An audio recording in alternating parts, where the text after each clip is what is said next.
அஸ்ஸலாமு அலைக்கும் வரஹ்மத்துல்லாஹி வபரகாத்துஹு.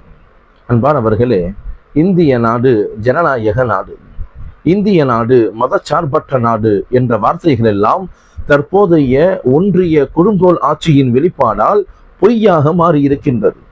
மாட்டுக்கறிக்குண்டான தடைகளை ஏற்படுத்தி இஸ்லாமியர்களின் உணவு முறைகளில் கை வைக்கின்றார்கள். ஹிஜாபுகளுக்கான தடைகளை ஏற்படுத்தி இஸ்லாமியர்களின் உடைகளுக்கான உரிமைகளில் கை வைக்கின்றார்கள்.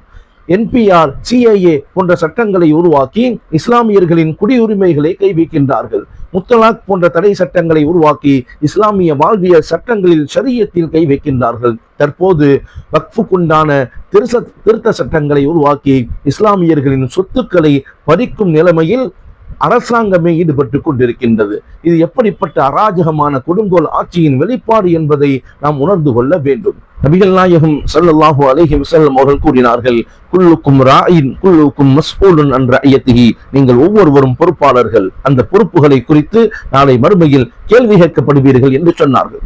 அந்த அடிப்படையில் 1992க்கு முன்னால் நீங்கள் பிறந்திருந்தால் பாபர் மஸ்ஜித் உங்களுடைய பொறுப்பு. 2025ற்கு முன்னால் நீங்கள் பிறந்திருந்தால் இந்த வக்ஃபினுடைய நிலம் பறிகொடுக்கப்பட்டு விட்டால் இதற்கும் நீங்கள் பொறுப்பு. இப்படி ஒவ்வொரு விஷயத்திற்கும் இஸ்லாமிய ஷரியத்திற்கு மாற்றமாக, இஸ்லாமிய சட்டத்திட்டங்களுக்கு மாற்றமாக ஏற்படுத்தப்படும் போது அதை நீங்கள் போராடி அதை மீட்டவில்லை என்று சொன்னால் நீங்கள் ஒவ்வொருவரும் பொறுப்பாளர்கள் என்பதை உணர்ந்து கொள்ளுங்கள்.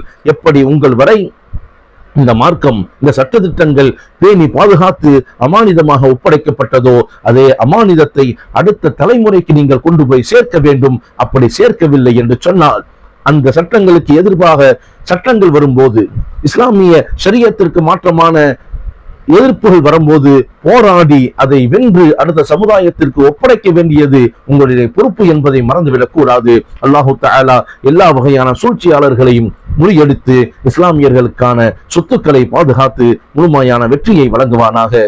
இந்த அடிப்படையில் தான் தமிழ்நாடு மாநில ஜமாஅத்துல் உலமா சபை ஒட்டுமொத்த தமிழகத்திலும் ஒரே நாளில் ஏப்ரல் 13ஆம் தேதி மாலை 4 மணி முதல் 9 மணி வரை இன்ஷா அல்லாஹ் வக்ஃபு எங்களுடைய உரிமை என்ற அடிப்படையில் மாபெரும் கண்டன பொதுக்கூட்டத்தை அத்தனை மாவட்டத்தின் தலைநகரத்திலும் ஏற்பாடு செய்திருக்கின்றது.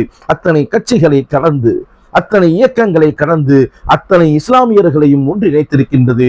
ஒட்டுமொத்த சமுதாயமும் இது போன்ற போராட்டங்களில், ஆர்ப்பாட்டங்களில் பங்கெடுக்க வேண்டும். நம்முடைய எதிர்ப்புகளை பதிவு செய்ய வேண்டும். இனி வரும் காலங்களில் நம்முடைய சொத்துக்களை, இஸ்லாமிய சட்டங்களை பாதுகாத்து அடுத்த தலைமுறைக்கு ஒப்படைக்க வேண்டியது ஒவ்வொருவரின் பொறுப்பு என்பதை உணர்ந்து இது போன்ற ஆர்ப்பாட்டங்களில் பங்கெடுத்துக் கொள்ளுங்கள். அல்லாஹு தஆலா இந்த சமுதாயத்திற்கு முழுமையான வெற்றியை தருவானாக. சூழ்ச்சியாளர்களின் சூழ்ச்சிகளிலிருந்து காப்பாற்றி முழுமையான ஒற்றுமையை தருவானாக. ஆகிர் தஅவானா அல்ஹம்துலில்லாஹி ரப்பில் ஆலமீன். அஸ்ஸலாமு அலைக்கும் வரஹ்மத்துல்லாஹி வபரகாத்துஹு.